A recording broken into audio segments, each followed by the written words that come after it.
Communication Practices, ORG536 Portfolio Project Option 1 by Derek Dennington. Communication is an important tool in the business landscape. Effective communication has the ability to improve decision-making and employee engagement. Best practices follow different guidelines for these types of communication based on the subject matter and the context of the practice, and these guidelines will change based on the desired outcome of the message, such as a positive performance review will not look the same as a business presentation. Polito discusses in 2013, failure to communicate leads to poor organizational effectiveness and has adverse consequences. Poor communication leads to disengaged employees and disappointed customers. Effective communication not only engages the person receiving the message through appropriate channels, but treats the stakeholder in a manner that allows for them to want to activate upon the communication. Plus in 2003 says that communication will affect both the employee and the employer relationship and allow for organizations to thrive or become unproductive. Ineffective communication will lead to the receiver feeling deflated and unable to activate upon the desired outcome of the message, which will result in taking additional time and resources to re-engage the receiver, if possible, to gain the desired effect of the message. Effective and ethical business communication has the ability to engage stakeholders and different types of communication to have different desired outcomes and take different avenues to achieve these results. Words make up the message in a communication, however, the channel in which the message is delivered is equally important.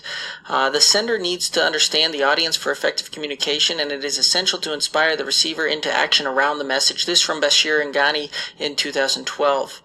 Professionalism is an integral part of ethical communication, since ethical communication treats the audience with both fairness and respect. This from Purico in 2016. Now, changes in technology have also allowed for additional channels of communication, and these additional channels provided through the innovations in technology bring additional form of challenges for both language skills and distractions. Persuasive communication was once the effective form of communication in the business world. However, empathetic communication is now considered to be the most effective business communication style. This from Shrivastava in 2014. Empathetic communication allows for better understanding, builds stronger relationships, and creates better communication.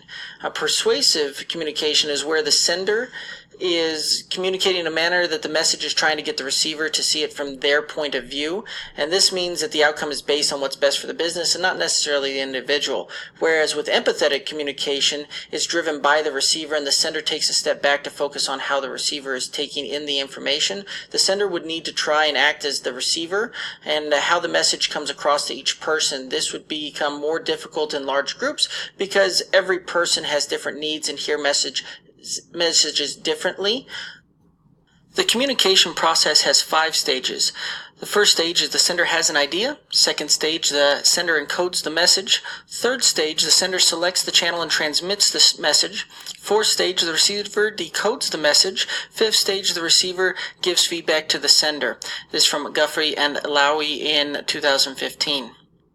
Now, this is actually an example of how not to present something where you read it directly off the slide. In order to really communicate effectively through a presentation or another type of channel, the receiver needs to encode the message and transmit that message in a way that adds additional context to the overall message being delivered. There are several distractions to the communication process, and these include attaching different meanings to words, a person's perception of the message, language skills, and overall just plain distractions. This coming from Guffey and Lowry in 2015. One type of distraction would be body language. When telling an associate or telling another person that they've done a good job, if that person's standing with their arms crossed, looking at their phone, not making eye contact with the person, that person will not feel valued, and the message you're trying to communicate will not be effective. This, of course, comes back to empathetic communication, in which the communication process is most successful when the person who the message was sent to receives the message with the intended meaning and information behind the message with desired actionable outcomes to go and achieve.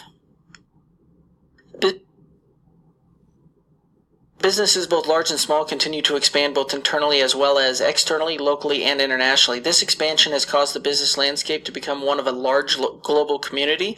Multinational enterprises are, of course, subject to dealing with multicultural communication. However, in today's technology-expanded world, there are no longer distance barriers, and even the smallest of businesses find themselves dealing with multicultural communication challenges.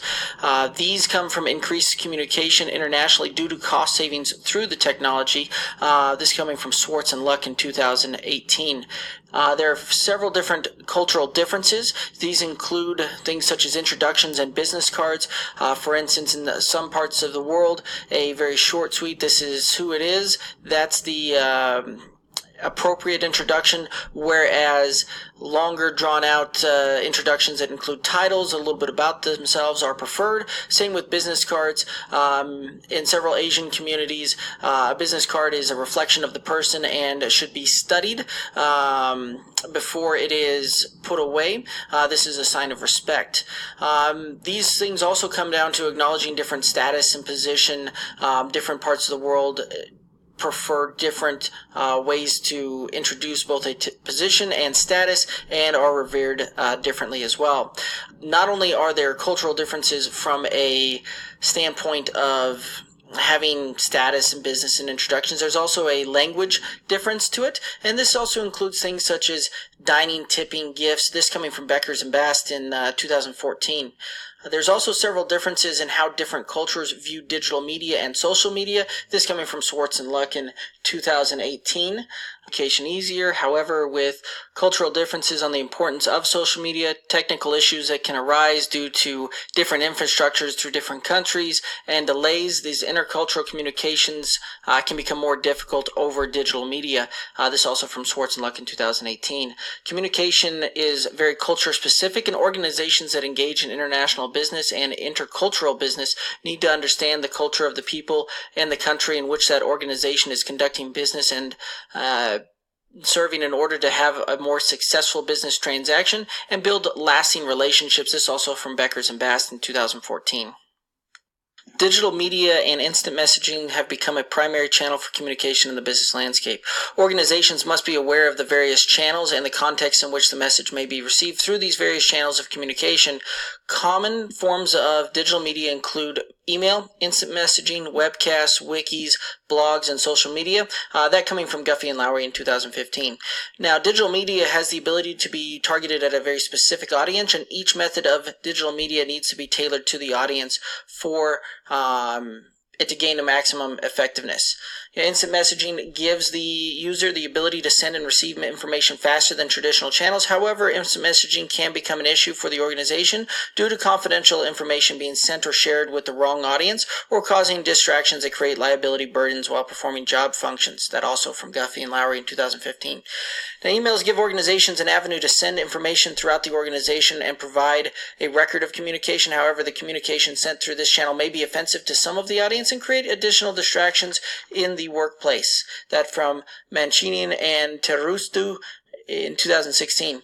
Webcasts and wikis give organizations the ability to compile large amounts of information that is available on demand. However, the problem with this channel is that the feedback loop for these channels does not allow for the senders of the information to understand how their actions are affecting their peers, the receivers, and potentially create a problematic environment. That from Wang Zhu, Wang, and Xing in 2013.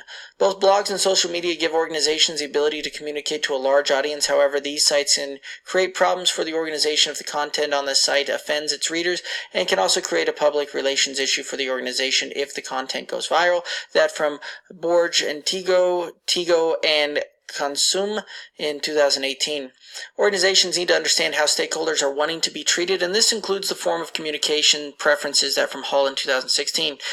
Digital media allows for organizations to communicate with the target audiences, and these messages will have a better success rate when the organization communicates with the audience through the audience's preferred methods of communication. That from Samu and Troud in 2011.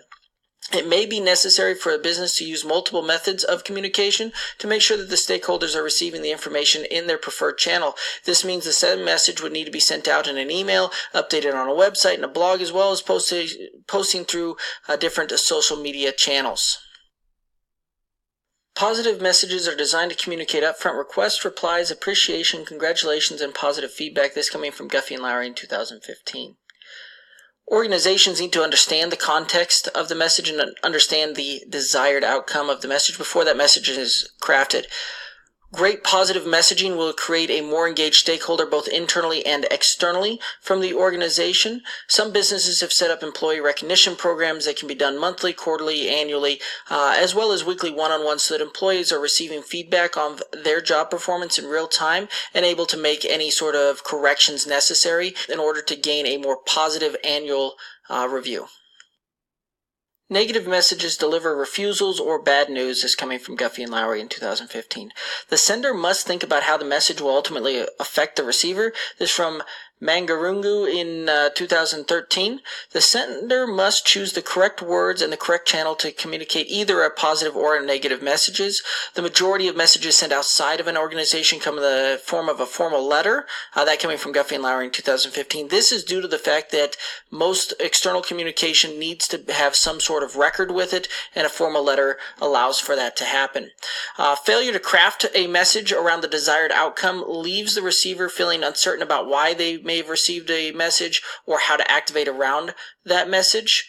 And negative messaging done correctly will save organizations time and resources by having the stakeholder receiving the negative message understand the message and not left feeling deflated by that message and understanding the next step in the communication process. Presentations are a powerful tool that give communicators the ability to combine both auditory and visual lessons in a forum to communicate to both large and small audiences. Presentations should have slides in them that have information comprised in a way that is very easy to understand at a glance. That coming from Weissman in 2005. Presenters need to explain each slide with additional context and not just read off the slide to the audience. This discussed by Hogan in 2009.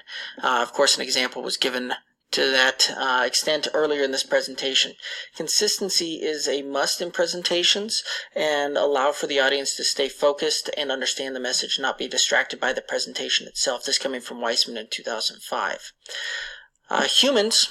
People communicate very effectively through a narrative structure, and presentations need to be structured in a way that allows for the audience to understand that message or story that's being told by the presenter. That coming from Pratt in 2003.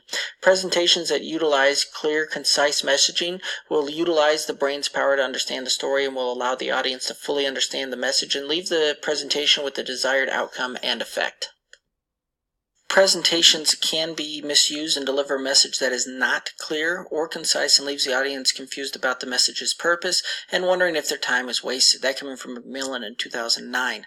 There are several common mistakes presenters will make in developing or designing presentations. These mistakes include too many bullet points, too large or too small font sizes, animations and charts that are difficult to follow, style changes between slides. That coming in Default in 2014. Presenters need to be very cognizant of the challenges of communicating to a large audience and deliver the message in a way that allows for the receiver to have takeaways and actionable items to learn or to grow by.